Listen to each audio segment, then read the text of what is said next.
এই যে বলি, সব সমস্যার সমাধান কিন্তু ওষুধে না। কিছু সমস্যার সমাধান লুকিয়ে থাকে এক কাপ চা, একটা খোলা আকাশ আর অচেনা রাস্তার ভেতরে।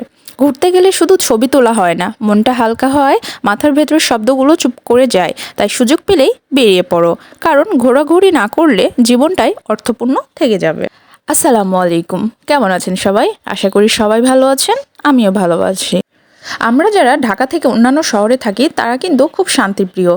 বিশেষ করে রাজশাহী শহরের মানুষেরা খুবই শান্তিপ্রিয় বলা যায়, কারণ আমাদের চলাচলে কোনো ঝামেলা হয় না। এক জায়গা থেকে অন্য জায়গায় আমরা খুব সহজে যাতায়াত করতে পারি। তো আমরা সেদিন চলে গিয়েছিলাম একদিনের সফরে, একটু ঢাকাতে একটু কাজে। তো কাজ শেষ করে আমরা একটু বসুন্ধরায় যাচ্ছিলাম। ঢাকার মানুষের ব্যস্ততা বেশি, কাজের চাপ বেশি, আর কোলাহল অনেক বেশি। আজ আমরা এসেছি বসুন্ধরায়। বসুন্ধরার একটা আলাদা ভাইব আছে, চওড়া রাস্তা, পরিচ্ছন্ন পরিবেশ আর তুলনামূলক কম কোলাহল। এখানে এলেই মনে হয় ঢাকার ভেতর থেকে যেন একটু অন্য জগতে চলে এসেছি।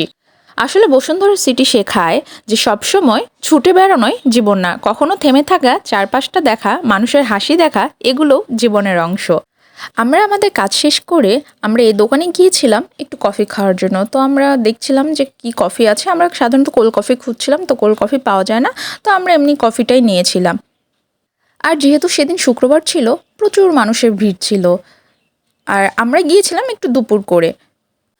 আমরা 2টা কফি অর্ডার করেছিলাম, যেহেতু আর অন্যরা খাবে না তাই আমরা 2জনই অর্ডার করেছিলাম। তো আমি এখানে প্রাইসগুলো দেখছিলাম, এখানে আসলে কি কি পাওয়া যায়।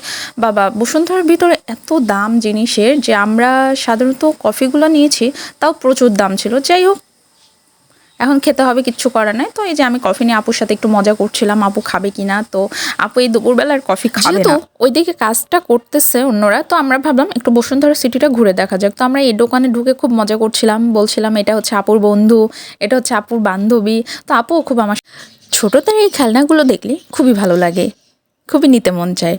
তারপর আমরা এদিক সেদিক ঘুরে বেড়াচ্ছিলাম, কারণ কি করব, তাদের কাজ এখনও শেষ হয়নি। তো আমরা 2জন এদিক সেদিক খালি ঘুরে বেড়াচ্ছিলাম যে কোথায় কি বা কত মানুষ। আর যেহেতু আমরা জুম্মার দিন গিয়েছিলাম, দুপুরের দিকে মানুষ খুব একটা ভিড় ছিল না, কারণ সবাই নামাজে গিয়েছিল।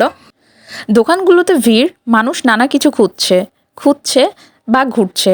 প্রতিটি মানুষ যেন নিজের ছোট্ট গল্প নিয়ে এখানে ভ্রমণ করছে। ফোন, গ্যাজেট, কাপড় বা জুতার ঝলক, প্রতিটি জিনিসেই ভিন্ন আনন্দ।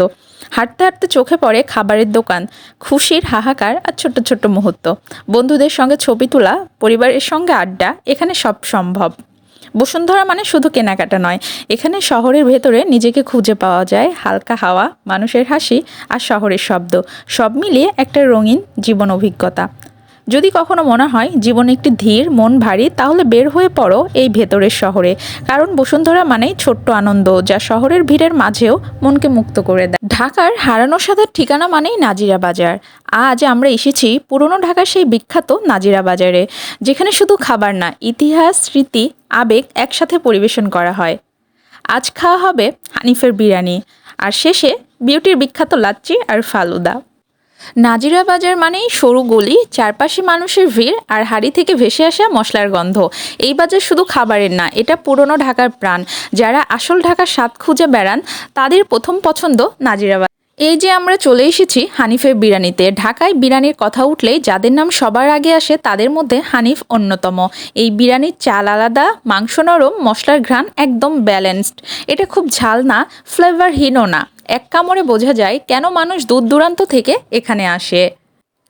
মাংস এতটাই নরম যে আলাদা করে কাটতে হয় না। ঘি, মশলা আর চাল সব কিছুর একটা সুন্দর মিল আছে। এটা শুধু পেট ভরানোর খাবার না। বিরিয়ানি খাওয়ার পর কিন্তু একটা জিনিস না খেলেই না, নাজিরা বাজার ভ্রমণ অসম্পূর্ণ থেকে যাবে।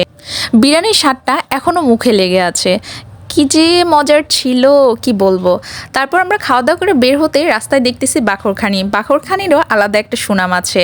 বাখরখানি অনেক মজার, ঢাকা ছাড়া অন্য কোথাও পাওয়া যেত না। এখন হয়তো অল্প স্বল্প করে পাওয়া যায়, তবে ঢাকারটার মজাই আলাদা, কারণ এখানকার মানুষ সুন্দর করে বানাতে পারে, অন্যান্য জায়গার তো ওইভাবে বানাতে পারে না। তার এই যে বিউটির দোকান, নাজিরা বাজার মানে বিউটির লাচ্ছি আর ফালুদা। প্রথমে ঘন ঠান্ডা মিষ্টি, কিন্তু অতিরিক্ত না। দুধের ফ্রেশ ফ্লেভারটা একদম মুখে লেগে থাকে। বিরিয়ানির পর এটা যেন স্বর্গ। আর এবার ফালুদা, রঙিন ঠান্ডা, সাবুদানা জেলি আইসক্রিম, সব মিলিয়ে অসাধারণ। যেটার কথা না বললেই না, সেটা হচ্ছে হানিফের বোরহানি। স্বাদটা এত মজার ছিল, অনেক জায়গায় দেখি একটা কেমন একটা গন্ধ থাকে, টক থাকে, ঝাল থাকে, বাট এটার সবগুলো ভালো। আপনারা কে কে পুরান ঢাকার হানিফের বিরিয়ানি খেয়েছেন আর বিউটির লাচ্চির সাথে ফালুদা খেয়েছেন অবশ্যই কমেন্ট করে জানাবেন। এখনও তো আমার স্বাদ মুখে লেগে আছে, বিশেষ করে লাচ্চি আর ফালুদাটা এত মজার ছিল। আজকে এই নাজিরা বাজারের ভ্রমণটা শুধু খাবার খাওয়া না, একটা স্মৃতির ভেতরে ফিরে যাওয়া।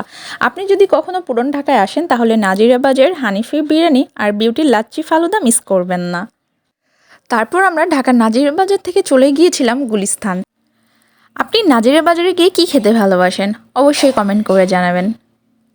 সবাই ভালো থাকবেন।